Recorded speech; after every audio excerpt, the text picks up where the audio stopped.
Pasukan Rusia lihat mayat-mayat tentara Armenia bergelimpangan di jalan.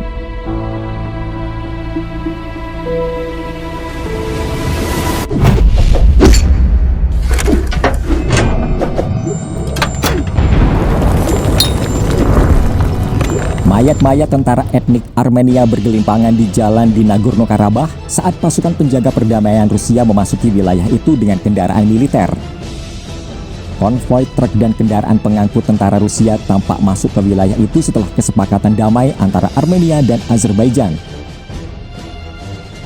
Rusia mengerahkan hampir 2.000 tentara bersama sejumlah tank dan kendaraan lapis baja lainnya untuk mengamankan gencatan senjata yang disepakati pekan ini setelah perang 6 pekan di daerah kantong etnis Armenia di Azerbaijan itu. Skala kehancuran akibat perang itu terlihat jelas pada Jumat di Nagorno-Karabakh. Situasi juga menunjukkan keputusasaan tentara Armenia dalam perang itu. Satu pasukan Rusia didampingi wartawan Reuters dari perbatasan Armenia melewati sekitar 100 jasad tentara etnis Armenia yang berserakan di pinggir jalan.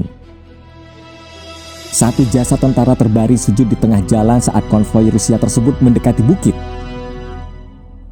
Mobil-mobil, pecahan peluru, dan mobil van berserakan di pinggir jalan serta satu tank yang terbakar dan kendaraan militer lainnya yang rusak.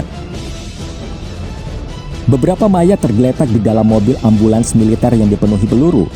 Salah satu kaki tentara yang mati itu dibalut perban, orang mati lainnya membawa torniket yang tampaknya untuk mengobati temannya. Beberapa batu nisan di pinggir jalan rusak dan beberapa kendaraan yang dipenuhi peluru memiliki gambar grafiti, termasuk swastika. Tidak jelas siapa yang menggambar grafiti. Di Lachin, lebih dekat ke Armenia, sekelompok pria etnis Armenia mengatakan mereka telah berjuang mempertahankan Nagorno-Karabakh. Mereka mengaku tidak senang dengan kesepakatan damai tersebut. Salah satu dari mereka, Suren Zarakian, mengatakan dia telah pindah ke wilayah Lachin dari Yerevan, ibu kota Armenia pada 1990-an setelah orang-orang Armenia mengambil wilayah itu dalam perang pertama di Nagorno-Karabakh.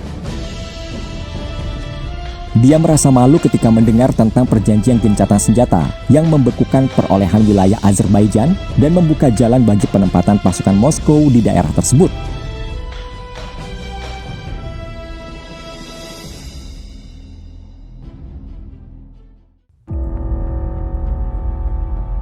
Armenia sebut ratusan tentara mereka hilang selama konflik di Nagorno-Karabakh. Pekan lalu, para pemimpin Armenia, Azerbaijan, dan Rusia menandatangani deklarasi bersama yang mengakhiri konflik di wilayah sengketa Nagorno-Karabakh. Perdana Menteri Armenia, Nikol Pashinyan, mengatakan bahwa ratusan prajurit Armenia masih hilang akibat eskalasi yang berlangsung selama 6 pekan itu. Kami berharap menemukan beberapa dari mereka masih hidup. Kemarin, kami menemukan seorang tentara terluka yang sebelumnya dinyatakan tewas, kata Pashinyan dalam sebuah pernyataan seperti dilansir Sputnik pada Senin 16 November 2020. Pashinyan kemudian menuturkan, pertukaran tahanan akan dimulai setelah kedua belah pihak menyelesaikan proses pertukaran jenazah semua orang yang tewas dalam konflik Nagorno-Karabakh. Pashinyan berharap hari berkabung nasional diumumkan di Armenia setelah menyelesaikan pertukaran jenazah. Sebelumnya, Armenia melaporkan kematian lebih dari 2.300 tentaranya dalam konflik terbaru konflik di Nagorno-Karabakh, sementara Azerbaijan belum mengungkapkan korban jiwa dari sisi militernya. Pernyataan Pashinyan datang beberapa hari setelah dia setuju untuk menarik pasukan Armenia dari Nagorno-Karabakh serta menyerahkan sejumlah wilayah ke Azerbaijan sejalan dengan kesepakatan damai yang ditandatangani pada 10 November.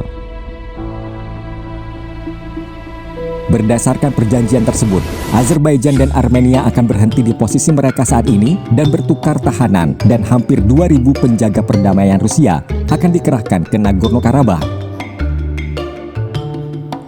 Rusia telah mengirim lebih dari 1.100 penjaga perdamaian ke wilayah tersebut bersama dengan 1.168 peralatan militer dan pendukung.